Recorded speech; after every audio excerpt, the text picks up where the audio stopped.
Na osnovni šoli v središču Beograda, glavnega mesta Srbije, je v sredo učenec s strelnim orožjem napadel druge.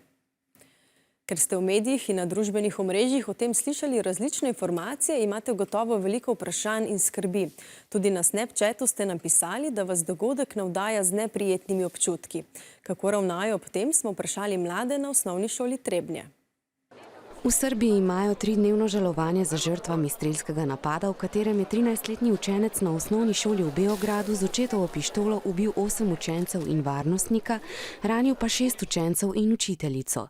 Novica je dosegla tudi vas. Mami me je prišla iskat v šolo in je povedala, kaj se je zgodilo. Me je šokiralo, kako lahko ena slaba ocena dejansko naredi take posledice. Razlog za takšno nasilno dejanje v resnici nikoli ni le ena slaba ocena.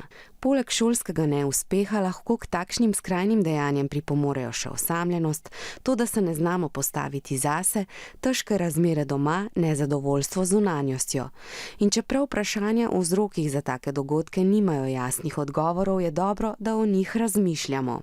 Ne smemo tu hitro odreagirati, da moramo najprej pomisliti. Ljudje smo različni, zato se tudi odzivamo zelo različno. Občutimo vse od močne žalosti, jeze, občutkov nemoči do zanikanja, da se je kaj takega sploh zgodilo. Bolj bi se nelagodno počutila, če bi se to zgodilo kje v Sloveniji oziroma bližje meni, ker potem lahko pričakuješ, da se to lahko zgodi tudi tukaj. Počutila sem se nekako čuden, ker to je bilo včasih malo dlje, zdaj pa to prihaja vedno bližje k nam in so te dogodki vedno bolj pogosti glede pretepanja in streljanja in se nekako ne počutim najbolj varno. Napadalec je od srede v psihiatrični ustanovi na opazovanju, njegovemu očetu pa grozi zaporna kazen. Ko se ob tragičnih novicah počutimo slabo, se je fino z nekom pogovoriti. Prav zato je zdaj ob meni Anja Vidmar, psihologinja z gimnazije Ledina. Pozdravljeni. Pozdravljeni. Gre za izjemno tragičen dogodek, ki nas je vse izjemno razžalostil. Zagotovo pa je nekatere otroke tudi precej prestrašil. Ob tem trenutku je pomembno, da si najdejo nek varen prostor, kjer znajo s temi občutki tudi se pogovarjati, morda nekaterim ustreza, da bodo o tem govorili, spet drugi bodo morda vse to, kar čutijo, ves ta strah, lažje preko ustvarjanja predelali, mogoče s kakšnimi risbami, spet tretji bodo morda za zapisom v dnevnik si olajšali vsaj malo, nekateri pa bodo morda na ta način predelali s košarkaško žogo v roki na igrišču in metali v koš. Zelo pomembno je, da v primeru konkretnih vprašanj glede teh dogodkov, da se obrnemo na neke zanesljive vere, zanesljive osebe, ki nas bodo znale potolažiti in usmeriti. Kaj doživljajo otroci, ki so nasilni do vrstnikov? Gre za otroke velikokrat, ki odraščajo v neugodnih družinskih razmerah, lahko da imajo slab učni uspeh ali predober učni uspeh in veliko preveč stresa za to obdobje, v katerem so. Smiselno je, da če opazimo nekoga, ki tako izstopa po vedenju, da se tudi o tem pogovorimo z neko odraslo osebo in malo predebatiramo, ali je to njegovo vedenje primerno ali neprimerno. Jeza, nemoč, neuspeh. Kako naj ravnamo s temi čustvi, če jih prepoznamo pri sebi? Gre za neprijetna čustva, ki v telesu lahko povzročajo bolečino, tiščanje, nelagodje.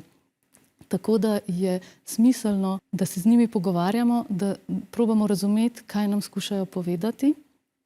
In če prihaja do v bistvu že agresivnega vedenja, torej da se usmerjam nase, da mogoče kakšno samopoškodovanje ali uničujem, je smiselno, da poiščem neko pomoč, strokovno pomoč in sočasno ohranim upanje. Odraščanje je čas velikih sprememb, kjer je lahko nekaj časa res hudo, a moramo ohraniti upanje, da se bo hitro spremenilo tudi lahko na bolje. Kako pa lahko mladi prepoznajo vrstnika, ki je v stiski in mu pomagajo? Najverjetneje težko. Velikokrat bo to v bistvu otrok, ki bo mogoče odmaknjen, veliko manjka v šoli, težko ga bo zanimirati ali pa bo v svojem vedenju zelo izstopal. Smiselno je, da če so za koga zaskrbljeni, da se obrnejo na odraslo osebo, ki ji zaupajo, s tem, da zaupanje se gradi.